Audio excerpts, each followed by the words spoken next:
किसान साथियों राम राम। आशा और उम्मीद करता हूं कि आप सब ठीक ठाक हो।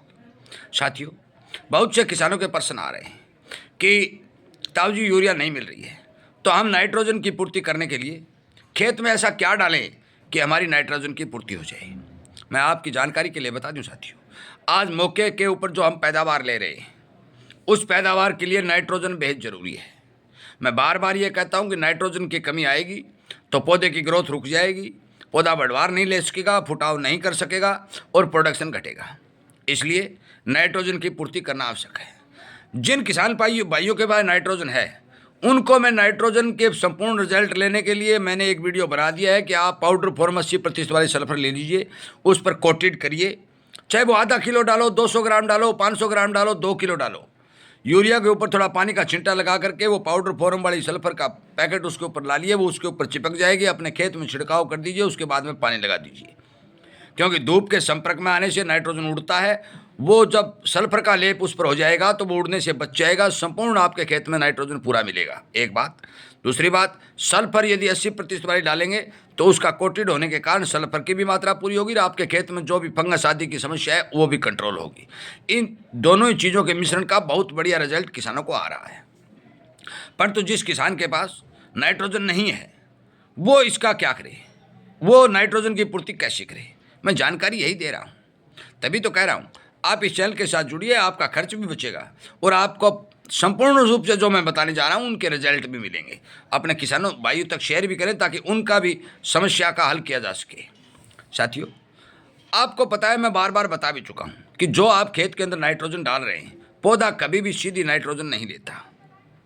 इसको शुरुआत में अमोनिया और अमोनिया के बाद नाइट्रेट में जीवाणु जो है बदलने का काम करते हैं। जो एक्जोवैक्टर नामक जीवाणु होते हैं वो इसी खाद को अमोनियम और धीरे धीरे नाइट्रेट में बदल देते हैं। नाइट्रेट को पौधा उठा लेता है, फिर प्रोटीन में बदल देता है।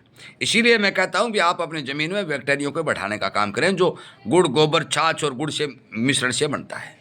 परंतु हमारे पास नाइट्रोजन नहीं है तो हमारे पास बाज़ार में क्या ऐसी चीज़ें हैं जिससे हम नाइट्रोजन पौधे को पूरी दे सकते हैं, पौधा वो पूरा प्रोडक्शन ले सकते हैं।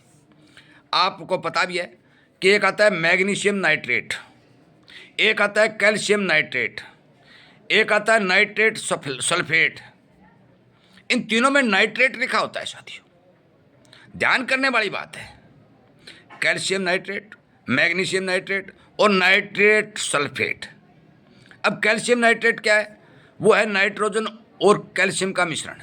उसमें जो नाइट्रोजन जो दी गई है वो नाइट्रेट में बदल के दे दी गई है, जिसे पौधा, मैं आपको बता ही चुका हूँ भाई, नाइट्रोजन को नाइट्रेट में बदलने के बाद ही पौधा ग्रहण करता है। तो आपका मतलब ये हो गया कि नाइट्रेट में बदल के आपको दे दी तो इसका मतलब है कि पौधा उसको सीधा चख लेगा। अब मैग्नीशियम नाइट्रेट, तो उसके अंदर मैग्नीशियम के दे दिया और नाइट्रेट दे दिया, तो इसका मतलब क्या हुआ कि नाइट्रोजन नाइट्रेट में बदलने के बाद ही पौधा उठा रहा है, तो नाइट्रेट हमें डायरेक्ट मिल गया, तो मैग्नीशियम और नाइट्रेट मिल गया, तो मैग्नीशियम की पूर्ति भी हो गई। उसके बाद आता है sulphate nitrate sulphate. Nitrate sulphate तो मैं ऑलरेडी बता ही रहा हूँ कि नाइट्रोजन के ऊपर आप सल्फर का लेप करिए और भी छिड़काव करिए, रिजल्ट बेहतर मिलेगा। बहुत से किसान कर भी रहे, उन्हें रिजल्ट मिलता है। इसका कारण यह है कि नाइट्रेट और सल्फर, नाइट्रोजन और सल्फर दोनों का मिश्रण कर दिया, नाइट्रोजन को नाइट्रेट में बदल के सल्फर मिला दिया, तो ये नाइट्रेट सल्फेट बन गया। मैं बता दूं ये तीनों ही विकल्प, magnesium sulphate, magnesium nitrate, magnesium sulphate लोगे तो उसमें मैग्नीशियम और सल्फर का मिश्रण होगा, मैग्नीशियम नाइट्रेट और कैल्शियम नाइट्रेट और नाइट्रेट सल्फेट। ध्यान से सुनने वाली बात है, ये तीनों ही चीज़ यदि आप थोड़ी थोड़ी भी डाल देंगे, क्योंकि आप जब यूरिया का थैला डालते हैं उसमें 40% नाइट्रोजन होता है। एक बैग डाल दिया, 46 में से 40% है, इसका मतलब 100 किलो में 40% है, तो एक बैग में कितना आया? 23 किलो आया। और 23 किलो आपने डाला, उसमें से कुछ तो वायुमंडल में उड़ गया, कुछ पानी के साथ घुल करके ज़मीन में चला गया और कुछ ज़मीन में शिथिल हो गया, क्योंकि वो नाइट्रेट में बदलने की प्रक्रिया में समय लगता है। उस समय के चलते वो शिथिल हो गया, तो पौधे को केवल और केवल 4-5 किलो ही नाइट्रेट मिलती है, जिसके कारण पौधा अपना काम चलाता है। परंतु आप यदि सीधा नाइट्रेट डालेंगे तो वो किसी भी चीज़ में कन्वर्ट नहीं होगा। नाइट्रेट बना बनाया सीधा का सीधा पौधे को मिलेगा। और मेरा आपसे अनुग्रह विनती निवेदन है कि आप नाइट्रेट सल्फेट का इस्तेमाल कीजिए। रिजल्ट सबसे ज़्यादा नाइट्रेट सल्फेट के आपको मिलेंगे। सरसों के फसल के अंदर आप कैल्शियम नाइट्रेट का भी इस्तेमाल कर सकते हैं, क्योंकि सरसों की फसल में तेल वाली फसल है तो तेल के अंदर कैल्शियम और सल्फर दोनों होते हैं।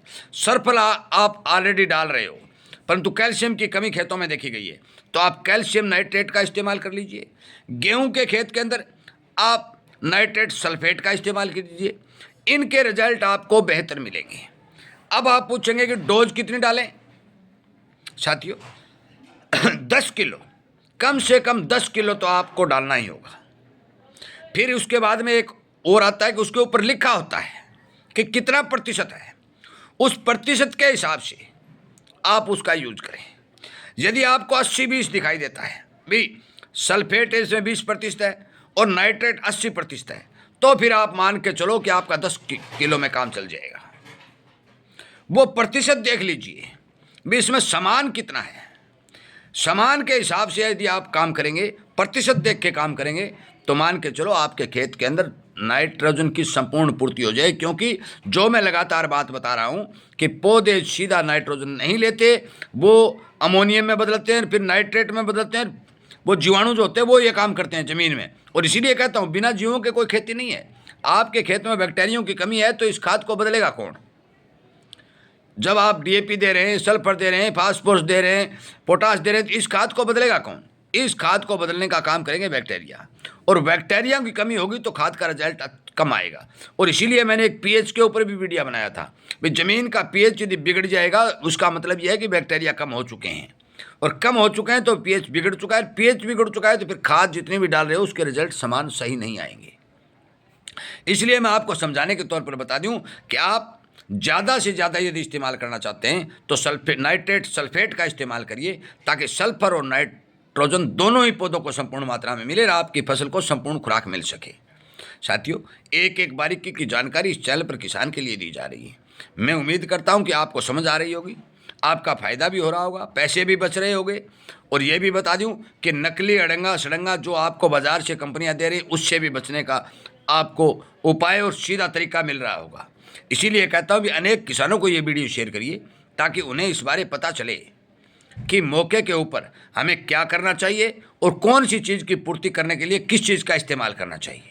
मैंने नाइट्रोजन की पूर्ति करने के लिए 3 चीज़ों का आपको बताया। इन तीनों चीज़ों में कोई सी भी प्रयोग कर सकते हैं, परंतु बेहतर रिजल्ट लेने के लिए नाइट्रेट सल्फेट अच्छा रहेगा। इसका इस्तेमाल करेंगे तो संपूर्ण रूप से नाइट्रोजन की पूर्ति होगी। वीडियो सुनने के लिए, लाइक और शेयर करने के लिए और चैनल के साथ जुड़ करके अनेक किसानों तक ये बात पहुंचाने के लिए मैं आप सबका धन्यवाद भी करता हूं। उम्मीद करता हूं कि शाम को जो 6 बजे से लेकर 7 बजे तक लाइव सेशन चल रहा है उसमें जुड़ करके आप अपने प्रश्न और भी कोई प्रश्न बचा है तो उसके उत्तर प्राप्त करने का काम करेंगे। जय हिंद।